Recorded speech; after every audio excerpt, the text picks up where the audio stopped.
I will say there is intrigue around the building. The game is being played tonight, and the NFL team that plays there with a certain head coach for the Longhorns and an owner that likes to make a splash. Yeah, a lot of folks at your place are talking about Sarkisian for the NFL, and I can't tell you I know because he doesn't know.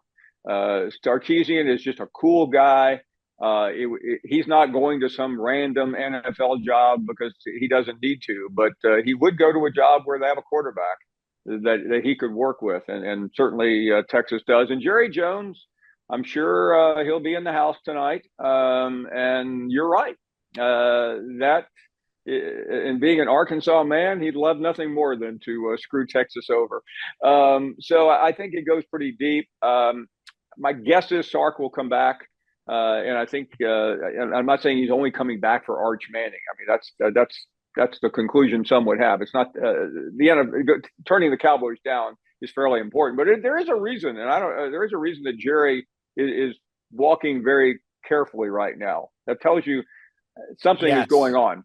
Yeah, for the background for the college football audience, Mike McCarthy's contract expired on January 8th. Cowboys denied the Bears permission to talk, denied McCarthy permission and the Bears permission to talk with one another. But if there was such a bang up job and his contract expired on the 8th, why don't they have a head coach? Well, potentially, maybe because he's waiting for some of these college football coaches to get out of the college football playoff. And Paul, we'll get out of here on this one. You talk to a lot of people. I talk to a lot of people, and we've seen it happen, and we have reasons to believe. But I think because of where college football is with salary caps, general managers, roster alignment, I don't think the NFL is going to balk at college head coaches like it has before, because now it seems as if they're structured to be able to handle what goes on in the NFL. Yeah, I mean, there's really not much difference. I mean, just look at Carson Beck. He tests the NFL waters, doesn't like what he hears. He's not going back to Georgia. He's going to see what kind of more he has more value. Same thing would happen to Quinn Ewers. So the NFL looks at that and goes, that's not a big jump. I mean, 25 years ago, it was a big deal. Steve Spurrier tried to leave Florida to go to the NFL, and it was a disaster because he didn't adapt. But I mean, Dan Lanning, Steve Sarkisian, Ryan Day. These Marcus guys, Freeman. he might be the most coveted.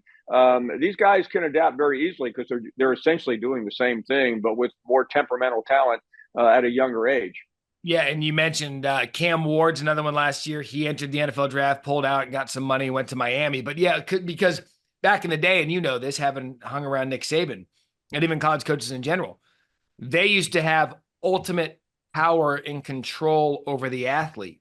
That's not the way it is in the NFL. The athlete has control over the coach. It's the coach's job to coach them to victory. That's the way it is in college now. Gone are the days where the head coach has complete control over the athlete.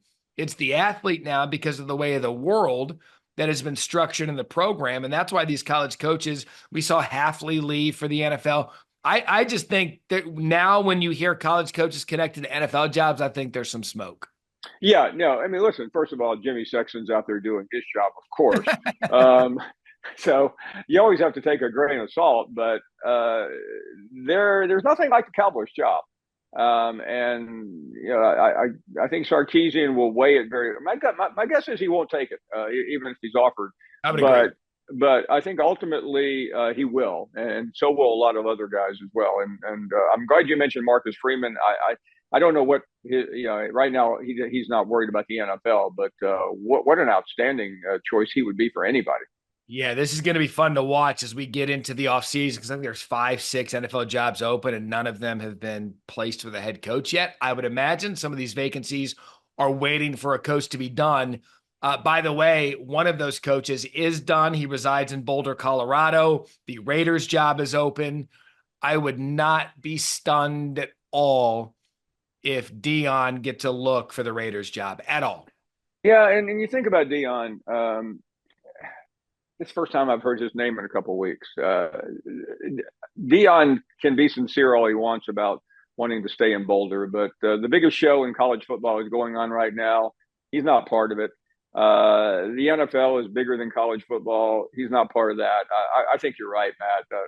I fully expect to hear Prime's name mentioned early and often as soon as we end this podcast. Exactly right. Something will come up with him. It always does, and rightfully so, because he moves the marquee. He has since he's been a player, now as a head coach. Okay, so we have this on the record. I believe both of us are on the record if we're going to have an Ohio State Notre Dame national championship. Count me in for that.